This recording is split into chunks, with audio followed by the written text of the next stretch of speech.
Du remous autour des piscines de l'agglomération de Cergy-Pontoise. Au cœur de la discorde, la baisse des créneaux alloués au public dans certaines piscines et les plus petites de l'agglomération. C'est le cas à Saint-Ouen-l'Aumône, Jouy-le-Moutier, Éragny et Osny. Plusieurs maires de ces communes se sont réunis pour dénoncer la situation. Ils craignent à terme une fermeture de leurs équipements. Vous savez, lorsque l'on vous dit que la piscine, la seule certitude, c'est qu'elle sera ouverte 4h30 au public sur 7 jours glissants, vous savez très bien que ça va décourager, bien entendu, nos administrés qui ne sauront jamais quand la piscine est ouverte, sur des créneaux qui ne sont pas du tout propices à la pratique de la natation, parce que les gens travaillent, parce que les enfants sont à l'école.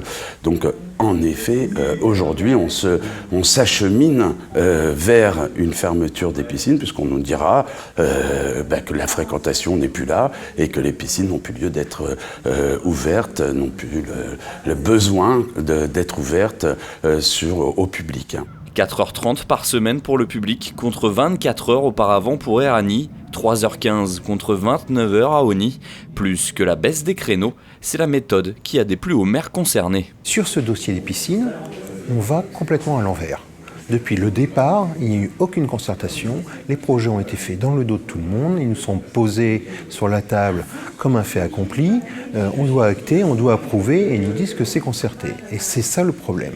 À un moment, il y aurait une concertation avant, on aurait trouvé des solutions, on aurait su communiquer ensemble sur une réduction des ouvertures, mais là, aujourd'hui, c'est pas acceptable en l'état. Il y a des éléments qu'on a appris, nous, soit par des habitants, soit par les maîtres nageurs. De son côté, la communauté d'agglomération de Cergy-Pontoise, qui gère les piscines du territoire, réfute toute volonté d'abaisser le service public. Elle annonce doubler les horaires de ces piscines lorsque le recrutement aura été effectué. Elle ajoute également qu'il faut désormais raisonner à l'échelle de l'agglomération, où 4 piscines sont ouvertes 7 jours sur 7 toute l'année.